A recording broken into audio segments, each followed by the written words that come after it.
कुछ अभी एक पेशेंट हो, वो पेशेंट को अपन हेपारिन का जो एंटीकोएगुलेंट मेडिकेशंस के साथ में पेशेंट को घर भेजा, तो पेशेंट को अपने को अगर वार्निंग साइंस में आपको क्या क्या वो पेशेंट को प्रॉब्लम्स आता है, ब्लीडिंग एकदम से आए तो आपको क्या क्या करना पड़ता है, वार्निंग साइंस क्या क्या, ये सब आपको बताना पड़ता है। What to do if a problem है, कुछ प्रॉब्लम ऐसे हो गया, कुछ पेशेंट को एकदम से कुछ प्रॉब्लम्स हो गए तो कैसे करना है ये आपको सिखाना पड़ता है।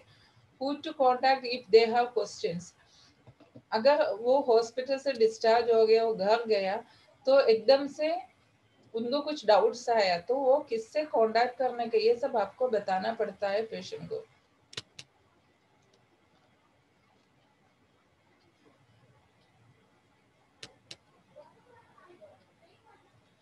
अभी इसमें देखो पेशेंट को कुछ पेशेंट इंसुलिन में अपन डिस्चार्ज करते, सेम पहले जो मैंने एक्सप्लेन किया था, इन्फेंट को कैसे आपको बात करने, एक बेबी बात कैसे देना, ये सब पेशेंट का अम्बिलिकल कॉर्ड को वो सेफ करके वो सब करना है, वो सब सिखाना पड़ते हैं। Colostomy bag first we will go insulin, insulin को कैसे इंजेक्ट करना है, उनको प्रैक्टिकली अपने को एक दो दिन का ट्रायल दे के हॉस्पिटल में उनको सिखाना पड़ता है कैसे पेशेंट को इंसुलिन लेना है, पेशेंट खुद होके कैसे इंसुलिन ले सकता है, ये सब उनको सिखाना पड़ता है। अभी एक पेशेंट कोलोस्टोमी का बैग के साथ में जाए तो उनको सिखाने कैसे चेंज करने का है, उसको लीकेज से वो क्या क्या करना पड़ता है, ये सब आपको पेशेंट को एजुकेट करना पड़ता है। Without proper education, if patient go home and receive unhealthy habits or ignore the management of their medical condition, this action may lead to relapse and return to the hospital. अगर देखो patient अगर उनको insulin बराबर dose निकालना नहीं आते, क्या होता है, पेशेंट वापस हॉस्पिटल एकदम से पेशेंट हाइपोग्लाइसीमिया हो गया, पेशेंट अनकॉन्शियस, पेशेंट हॉस्पिटल में वापस आने का चांसेस है। कोलोस्टोमी बैग पेशेंट को लगा है, पेशेंट को एकदम से मालूम नहीं है, पेशेंट को वो बैग कम आउट हो गया, पेशेंट से मैनेज नहीं हो रहा, फिर उसने दूसरा लगाया, फिर भी वो अच्छा से मैनेज नहीं हो रहा, तो फिर उनको हॉस्पिटल में आना पड़ेगा।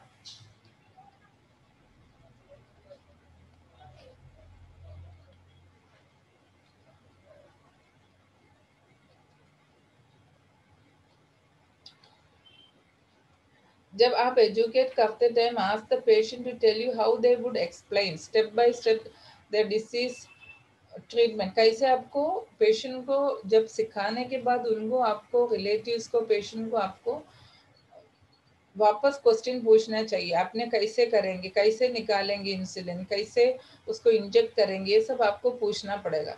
Make sure the patient understand the medication as you administer them. Make sure they understand how and when to refill medications. अभी कुछ इसमें इंसुलिन का वो रिफिल करना पड़ता है, तो वो रिफिल कब करना पड़ता है, कैसे करना पड़ता है, ये सब आपको इन्फॉर्म करना पड़ता है।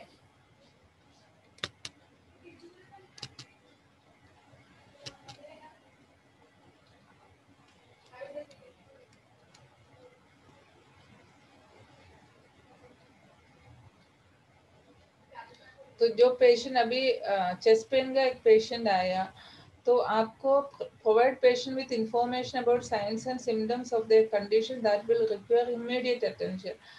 तो पेशेंट मेडिकेशन में है, अगर नेक्स्ट टाइम पेशेंट का जो आया है अपन कुछ इन्वेसिव प्रोसीजर्स किया है, देन पेशेंट को कुछ तकलीफ कब होगा, पेशेंट को जब तकलीफ होते तो उसमें क्या क्या सिम्टम्स रहता है, ये सब आपको पेशेंट को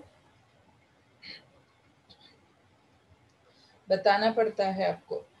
तो कैसे सिम्टम्स रहते हैं, कैसे पेशेंट को प्रॉब्लम्स कैसे रहता है, ये आपको इन्फॉर्म करना पड़ता है पेशेंट को। So today we I think you all understood what we learned today. The main two things are basic patient, what will involve in, what are the things will comes in basic patient care. Basic patient care में जो patient का head to foot observations, then assessment, diagnosis, planning, implementation and evaluation.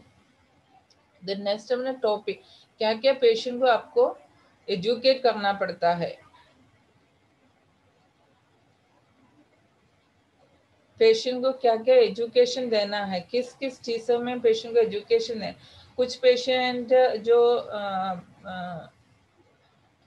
RTM का heart traffic accident, वो patient को long term में भी उसको physiotherapy का नीड्स रहता है, ये सब आपको सिखाना पड़ता है, ये सब एजुकेशन पार्ट में आता है सिस्टर्स का। तो जब पेशेंट का कुछ जो फीड है, आरटी फीड जो राइल्स टू फीड है, तो when patient before going from hospital you have to teach the patient how to feed the patient. तो आपको उनसे वो जो रिलेटिव से जो प्रैक्टिकली आपको करना पड़ता है ना, वो रिलेटिव बोलेंगे हम कैसे भी घर जाके हम लोग दे देंगे, ऐसे नहीं है, क्योंकि उसका कॉम्प्लिकेशंस को भी आपको समझाना पड़ता है। पेशेंट का अगर बराबर फीड नहीं है, ट्यूब्स बराबर नहीं गया तो उसको कैसे होगा, वो पेशेंट एस्पिरेशन का चांसेस रहते हैं। ये सब आपको पेशेंट को जब पेशेंट जब हॉस्पिटल में रहते तभी उनको पेशेंट का रिलेटिव्स को आपको सिखाना पड़ता है।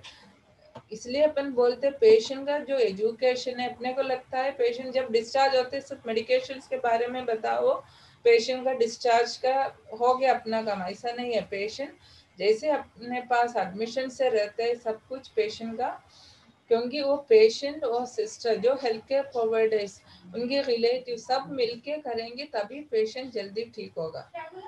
तो इसमें जो हेल्थ केयर सभी प्रोवाइडर्स उनका रिलेटिव्स का पार्ट रहता है, पेशेंट का पार्ट रहता है। तो एजुकेशन आपको एजुकेट करना पड़ता है, सभी रिलेटिव्स को भी पेशेंट को भी आपको एजुकेट करना, कैसे पेशेंट का जल्दी पेशेंट को कम आउट होने के लिए, पेशेंट का पूरी तरह से पेशेंट अच्छा होने के लिए सभी का केयर इन्वॉल्वमेंट उसमें चाहिए।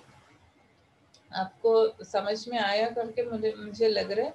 अगर आपको कोई भी डाउट है तो कभी भी आप लोग क्वेश्चन पूछ सकते।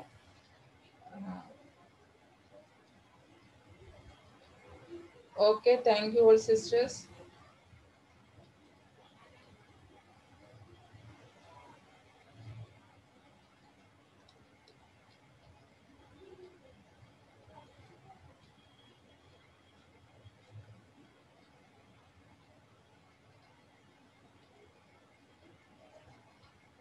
जो अपना प्री एंड पोस्ट जो टेस्टस रहता है वो आपको इसमें हम लोग क्वेश्चन पेपर फीड करके देते हैं, उसमें आपको फिल करना है।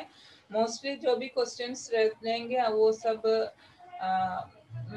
मल्टीपल चॉइस वाला क्वेश्चंस ही रहेंगे, तो आपको उसमें से आपको लेना है। आप लोग जो भी सीरियसली